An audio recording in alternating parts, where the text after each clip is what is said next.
IC-814 the Kandahar hijack 1999లో జరిగిన real story. ఇది real footages ని కూడా చూపించారు. ఎలా ఉందో చూసే ముందు ఇండియన్ ఎయిర్లైన్స్ ఫ్లైట్ 814 నే IC-814 అని పిలుస్తారు. సిరీస్ కి కందహార్ హైజాక్ అనే పేరు ఎందుకు వచ్చిందంటే India's longest hijack. 7 days hijack చేశారు, 8th day వదిలారు. నేపాల్లోని కథ్మండు నుండి స్టార్ట్ అయిన ఈ IC-814 అనే ఫ్లైట్ ని ఒక 5 టెర్రరిస్టులు హైజాక్ చేసి మల్టిపుల్ ఎయిర్పోర్ట్స్ లో ల్యాండ్ చేసేవారు. అంటే కథ్మండు నుండి అమృత్సర్ నుండి లాహోర్, అక్కడి నుండి దుబాయ్, ఫైనల్ గా కందహార్ లో ఆపి అక్కడ డిమాండ్స్ చెప్పడంతో ఈ హైజాక్ కి ముగింపు వచ్చింది. ఆల్మోస్ట్ 25 years బ్యాక్ జరిగిన ఈ హైజాక్ ని తలుచుకుంటే ఎప్పటికీ భయం వేస్తుందని చెప్పుకుంటూ వస్తారు జనాలు. ఎంతలా అంటే హైజాక్ టైంలో ఫ్లైట్ ని నడిపిన కెప్టెన్ దేవిశరణ్ గారి మెడ మీద పిస్టల్ పెట్టి బెదిరిస్తే ఆ ప్రెస్ చేసిన మచ్చ ఇంకా ఆయన మెడ మీదనే ఉందంట. అంటే ఎంతసేపు ఎంత భయంకరంగా బెదిరించి ఉంటారనేది ఇక్కడ మనం గమనించవచ్చు. ఇది డీటెయిలింగ్. ఇప్పుడు రివ్యూ విషయానికి వస్తే ఇక 6 episodes తో each episode almost 50 minutes run time తో తెలుగులో నెట్ఫ్లిక్స్ లో స్ట్రీమ్ అవుతున్న సిరీస్ ని చూసిన తర్వాత నాకైతే ఇన్ఫర్మేషన్ పరంగా ఈ 6 episodes చూస్తే ఏం జరిగింది, ఎలా జరిగింది అన్నది క్లియర్ గా ఒక ఐడియా వస్తుంది. అండ్ అప్పట్లో వాళ్ళు పడిన పాటలు, గవర్నమెంట్ హ్యాండిల్ చేసిన బోర్డు అనే విషయాలు, అండ్ ఇప్పుడు ఈ సిరీస్ ని ఇలా గ్రాండ్ విజువల్స్ తీయడం ఇదంతా గ్రేట్ నే. ఎక్కడా చిన్న చూపు చూడట్లేదు నేను. కానీ ఎంత ఇన్ఫర్మేషన్ పరంగా తెలుసుకోవాలన్నా సరే, ట్రిబ్యూట్ అన్నా సరే, ఎంటర్టైనింగ్ లేకపోతే చివరి ఎపిసోడ్ వరకు ఎవరు చూస్తారండి? మొత్తం స్లోగానే ఉందండి. ప్రతి ఎపిసోడ్కి ఒక 10 నిమిషాలు ఎంగేజింగ్ ఉంటుంది అంతే. అవి కూడా మనం ఎప్పుడూ చూడలేని కొత్త సీన్స్ కొన్ని ఉంటాయి కాబట్టి. అప్పట్లో జరిగింది వీళ్ళు బాగానే చెప్పుకుంటూ వెళ్ళారు, కాదని చెప్పట్లే. ఎంత రియల్ ప్రూఫ్స్ తో చూపించినా సరే స్టోరీ వైజ్ ఇక ఫ్లైట్ ని హైజాక్ చేశారు. టెర్రరిస్టులకి ఏదో డిమాండ్స్ ఉంటాయి, వాటిని గవర్నమెంట్ బీట్ అయితేనే కానీ పాసెంజర్స్ ని వదలం అని అంటారు. ఈ స్టోరీ నాగార్జున గారి గగనం సినిమా టైం నుండి ఎన్నోసార్లు చూసిందే. అండ్ ఈ సిరీస్ వాళ్ళు కూడా చెప్పుకుంటూ వెళ్ళిపోయారు, కానీ అది ఎంటర్టైనింగ్ వేలో ఉందా లేదా అన్నది మాత్రం మినిమం పట్టించుకోలేదు అనిపించింది. ఇంకా కొంచెం ఆలోచించి చెప్తే ఏం జరిగిందో తెలుసుకోవడం కోసం ఒకసారి ట్రై చేయొచ్చు ఈ సిరీస్ ని. అసలు ఫస్ట్ 3 episodes లో విలన్స్ చూస్తే భయమే లేదు. ఆ 3 episodes లో స్టోరీ టెల్లింగ్ అయితే నెట్ఫ్లిక్స్ డబ్బులు పెడుతుంది. జస్ట్ అలా జరిగింది చెప్పేస్తే చాలు. అది ఎలా ఉంటే ఏంటి అని అనుకొని తీస్తే వచ్చే అవుట్పుట్ లా ఉంది. మధ్యలో లిమిటెడ్ గా డాక్యుమెంటరీ లాగా రియల్ ఫుటేజెస్ ని చూపిస్తారు. ఇక అలా చెప్పేస్తే ఏదో ఒక ఆర్టికల్ లో అప్పట్లో ఏం జరిగిందని చదివితే తెలిసిపోతుంది కదా, లేదా నేను స్టార్టింగ్ లో చెప్పినట్టు ఏదో యూట్యూబ్ వీడియో చూస్తేనే తెలిసిపోతుంది కదా. మళ్ళీ ఓపిక్ కి పరీక్ష పెట్టినట్టు ఇంత అన్ఇంట్రెస్టింగ్ స్టోరీ టెల్లింగ్ ఎందుకు? ఇక కాస్త కోస్త బెటర్ అంటే 4th and 5th episodes అని చెప్పాలి. వీటిలోనే కొంచెం కొత్త సీన్స్ ఉన్నాయి, అవేంటో ఎపిసోడ్ వైజ్ రివ్యూలో చూద్దాం. అలాగే రిచ్ ప్రొడక్షన్ వాల్యూస్, ముఖ్యంగా ఫ్లైట్ లో అండ్ ఎయిర్పోర్ట్ రన్వేస్ లో, అలాగే 1990s ఫిల్టర్ తో ఇలా టెక్నికల్ గా మాత్రం రిచ్ గానే ఉంది సిరీస్.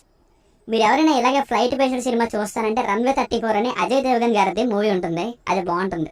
ఇక ఈ సిరీస్ ని ఫ్యామిలీతో చూడొచ్చు. మధ్యలో 2 లేడీస్ ఇంగ్లీష్ లో తిట్టుకుంటారు, బట్ అదేం పెద్ద ప్రాబ్లం కాదు, సో చూడొచ్చు.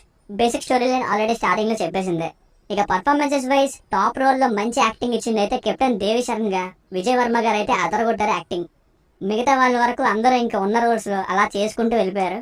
అరవింద్ స్వామి గారు ఇంకా చాలా మంది ప్రెజెన్స్ ఇంకా ఇచ్చిన డైలాగ్స్ చెప్పినట్టే ఉంటుంది తప్ప ఎక్కడ హైలైట్ అవరు, ఫ్లాట్ గా నెరేట్ చేసుకుంటూ వెళ్ళిపోయారు. కెప్టెన్ దేవిశరణ్ అండ్ శ్రీంజాయ్ చౌదరి గారు రాసిన ఫ్లైట్ ఇంటూ ఫియర్ అనే బుక్ కి adaptation, and this series is inspired by real events.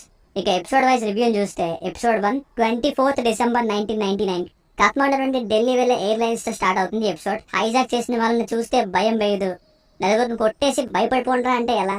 ఇక హైజాక్ అయ్యేది సరిగ్గా ఎపిసోడ్ సగం అయిన తర్వాత. ఆ తర్వాత అంతా కూడా హైర్ అఫీషియల్స్ కి హైజాక్ అయింది అని మళ్ళీ ఇన్ఫార్మ్ చేయడం ద్వారా సరిపోయింది. ఎమోషనల్ గా కూడా కనెక్ట్ అవ్వం. అరవింద్ స్వామి గారు ఎంట్రీ ఇస్తారు లాస్ట్ లో, బట్ ఆయనే అక్కర్లేదు ఈ రోల్ కి. ఎపిసోడ్ 2 45 minutes ఉంటుంది. ఈ ఎపిసోడ్ లో ప్రోగ్రెస్ ఏంటంటే ఫ్లైట్ ని ల్యాండ్ చేయించి హైర్ అఫీషియల్స్ కి ఇన్ఫర్మేషన్ పంపిస్తారు. లాస్ట్ లో ఎయిర్ క్రాఫ్ట్ కి ఫ్యూయల్ తీసుకొచ్చే పర్సన్ ని రప్పించి మళ్ళీ టేక్ ఆఫ్ కి ప్లాన్ చేస్తారు. దీన్నే 45 minutes రన్ చేశారు. టెన్షన్ ని ఇక్కడ కొంచెం బిల్డ్ చేశారు, బట్ మిగతాదంతా ఇంకా ఏది పడితే చెప్పుకుంటూ వెళ్ళిపోయారు. ఎపిసోడ్ 3 41 minutes ఉంటుంది. ఇక్కడ ఫ్లైట్ ల్యాండింగ్ సీన్ ఒకటి బాగుంటుంది, లాహోర్ లో ల్యాండింగ్ సీన్ అది. ఇక మిగతాది బౌజర్ని తెప్పించడం, బ్యాక్గ్రౌండ్ లో IC-814 లో ఒకరు పెట్టిన బ్యాగ్ కోసం కనుక్కోవడం అంతే. ఎపిసోడ్ 4 52 minutes ఉంటుంది. ఇక్కడ నింటే గైస్ ఎంటర్టైనింగ్ గా వెళ్ళింది. మెయిన్ గా విజయ్ వర్మ గారు ఫ్యూయల్ లోడ్ చేస్తున్న టైంలో ఫ్లైట్ లోని జెటిసన్ చేసే సీన్ అయితే టెన్షన్ పెట్టిస్తూ ఒక 15 minutes పాటు సస్పెన్స్ఫుల్ మ్యూజిక్ తో సిరీస్ కి హైలైట్ సీన్ అని చెప్పుకోవచ్చు.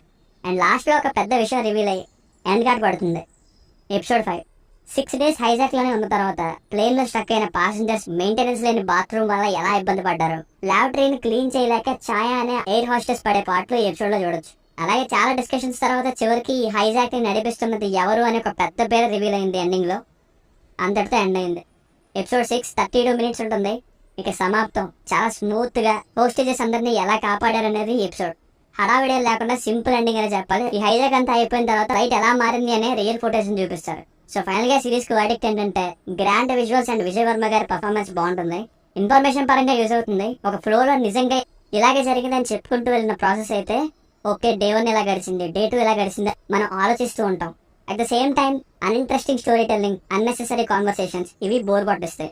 సో ఇందులో ఉండే ఇన్ఫర్మేషన్ కోసం అలాగే ఒక 3-4 రిఫ్రెషింగ్ సీన్స్ కోసం ఒక్కసారి ట్రై చేయొచ్చు. Only for information and pure refreshing scenes. దీనికి రేటింగ్ వచ్చేసి ఇది నా ఒపీనియన్ 2.755. మీకు కనుక నా రివ్యూ నచ్చినట్లయితే మరిన్ని రివ్యూస్ కోసం మన ఛానల్ని సబ్స్క్రైబ్ చేసుకోండి. Thank you.